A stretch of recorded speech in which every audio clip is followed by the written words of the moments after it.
اللہ کے نام سے شروع جو نہایت مہربان ہمیشہ رحم فرمانے والا ہے۔ الف لام میم را۔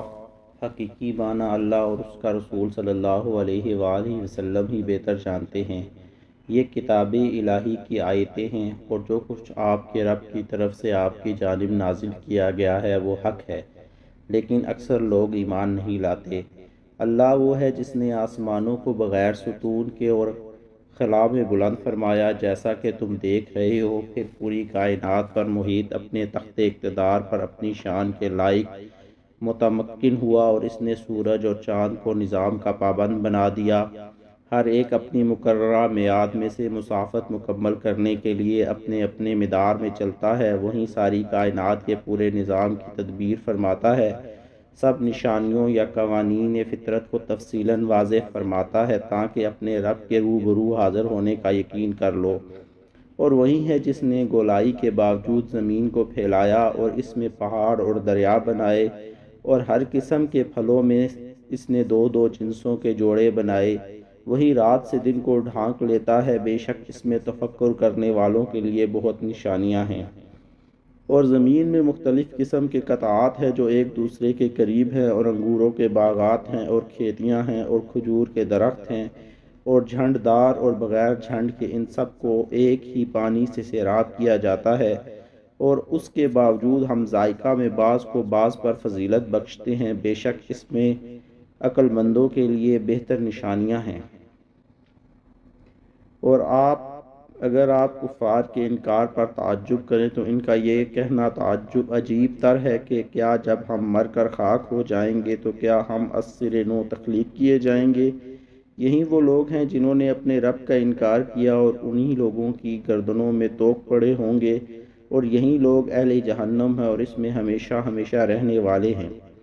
اور یہ لوگ رحمت سے پہلے آپ سے عذاب طلب کرنے میں جلدی کرتے ہیں، حالانکہ ان سے پہلے کئی عذاب گزر چکے ہیں۔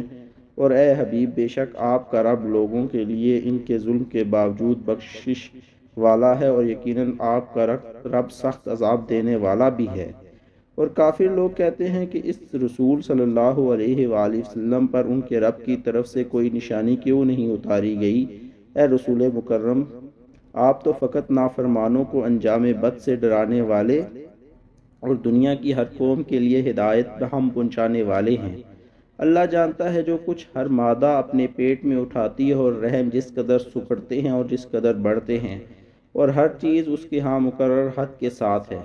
وہ ہر نہاں اور عیاں کو جاننے والا ہے، سب سے برتر اور اعلیٰ رتبے والا ہے۔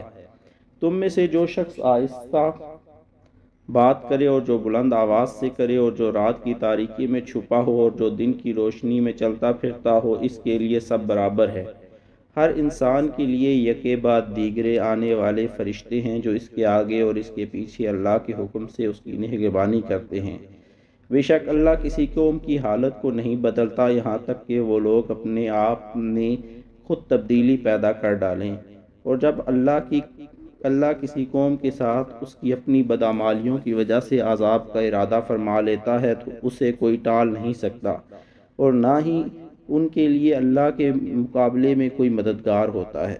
وہی ہے جو تمہیں کبھی ڈرانے اور کبھی امید دلانے کے لیے بجلی دکھاتا ہے، اور کبھی بھاری گھنے بادلوں کو اٹھاتا ہے۔ بجلیوں اور بادلوں کے گرج یا اس پر متعین فرشتہ اور تمام فرشتے اس کے خوف سے اس کی حمد کے ساتھ تسبیح کرتے ہیں، اور وہ کڑکتی بجلیاں بھیجتا ہے، پھر جس پر چاہتا ہے اسے گرا دیتا ہے۔ اور وہ کفار قدرت کی ان نشانیوں کے باوجود اللہ کے بارے میں جھگڑا کرتے ہیں، اور وہ سخت تدبیر اور گرفت والا ہے۔ اسی کے لیے حق یعنی توحید کی دعوت ہے، اور وہ کافر لوگ جو اس کے سوا معبودان باطلہ یعنی بتوں کی عبادت کرتے ہیں، وہ انہیں کسی چیز کا جواب بھی نہیں دے سکتے، اور ان کی مثال تو صرف اس شخص جیسی ہے جو اپنے دونوں ہتھیلیاں پانی کی طرف پھیلائے بیٹھا ہو کہ پانی خود اس کے منہ تک پہنچ جائے، اور یوں تو وہ پانی اس تک پہنچنے والا نہیں۔ اور اسی طرح کافروں کا بتوں کی عبادت اور ان سے دعا کرنا گمراہی میں بھٹکنے کے سوا کچھ نہیں۔ اور جو کوئی بھی آسمانوں اور زمین میں ہے وہ تو اللہ ہی کے لیے سجدہ کرتا ہے، اور بعض خوشی سے اور بعض مجبوراً ان کے سائے بھی صبح و شام اسی کو سجدہ کرتے ہیں، تو پھر ان کافروں نے اللہ کو چھوڑ کر بتوں کی سجدہ ریزی کیوں شروع کر دی ہے؟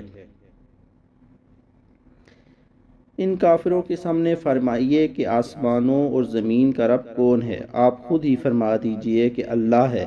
پھر آپ ان سے دریافت فرمائیے کیا تم نے ان کے سوا ان بتوں کو کارساز بنا لیا ہے جو نہ اپنی ذاتوں کے لیے کسی نفع کے مالک ہیں اور نہ کسی نقصان کے؟ آپ فرما دیجئے کیا اندھا اور بینا برابر ہو سکتے ہیں؟ کیا تاریکیاں اور روشنیاں برابر ہو سکتی ہیں؟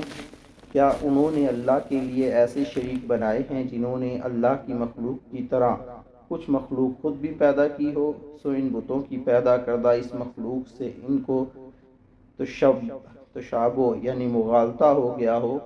فرما دیجئے اللہ ہی ہر چیز کا خالق ہے اور وہ ایک ہے اور سب پر غالب ہے۔ اس نے آسمانوں کی جانب سے پانی اتارا تو وادیاں اپنی اپنی گنجائش کے مطابق بہہ نکلیں، پھر سیلاب کی رو نے ابھرا ہوا جھاگ اٹھا لیا، اور جن چیزوں کو آگ میں تپاتے ہیں زیور یا دوسرا سامان بنانے کے لیے، اس پر بھی ویسا ہی جھاگ اٹھتا ہے۔ اس طرح اللہ حق اور باطل کی مثالیں بیان فرماتا ہے۔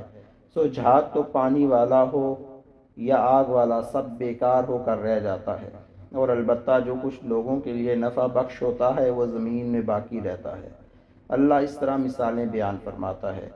ایسے لوگوں کے لیے جنہوں نے اپنے رب کا حکم قبول کیا بھلائی ہے، اور جنہوں نے اس کا حکم قبول نہیں کیا، اگر ان کے پاس وہ سب کچھ ہو جو زمین میں ہے اور اس کے ساتھ اتنا اور بھی ہو، سو وہ اسے عذاب سے نجات کے لیے فدیہ دے دیں، تب بھی انہی لوگوں کا حساب برا ہوگا، اور ان کا ٹھکانہ دوزخ ہے، اور وہ نہایت برا ٹھکانہ ہے۔ بھلا وہ شخص جو یہ جانتا ہے کہ جو کچھ آپ کی طرف آپ کے رب کی جانب سے نازل کیا گیا ہے حق ہے، اس شخص کے مانند ہو سکتا ہے جو اندھا ہے؟ بات یہی ہے کہ نصیحت عقل مند ہی قبول کرتے ہیں۔ جو لوگ اللہ کے عہد کو پورا کرتے ہیں اور قول و قرار کو نہیں توڑتے، اور جو لوگ ان سب حقوق اللہ اور حقوق الرسول اور حقوق العباد اور اپنے حقوق قرابت کو جوڑے رکھتے ہیں، جن کے جوڑے رکھنے کا اللہ نے حکم فرمایا ہے، اور اپنے رب کی خشیت میں رہتے ہیں اور برے حساب سے خائف رہتے ہیں، اور جو لوگ اپنے رب کی رضا جوئی کے لیے صبر کرتے ہیں اور نماز قائم رکھتے ہیں، اور جو رزق ہم نے انہیں دیا ہے اس میں سے پوشیدہ اور اعلانیہ دونوں طرح خرچ کرتے ہیں، اور نیکی کے ذریعے برائی کو دور کرتے رہتے ہیں، اور یہی وہ لوگ ہیں جن کے لیے آخرت کا حسین گھر ہے، جہاں سدا بہار باغات ہیں، اور ان میں وہ لوگ داخل ہوں گے، ان کے آباء و اجداد اور ان کی بیویاں اور ان کی اولاد میں سے جو بھی نیکوکار ہوگا، اور فرشتے ان کے پاس جنت کے ہر دروازے سے آئیں گے، اور انہیں خوش آمدید کہتے اور مبارکباد دیتے ہوئے کہیں گے تم پر سلامتی ہو تمہارے صبر کرنے کے صلہ میں، پس اب دیکھو آخرت کا گھر کیا خوب گھر ہے۔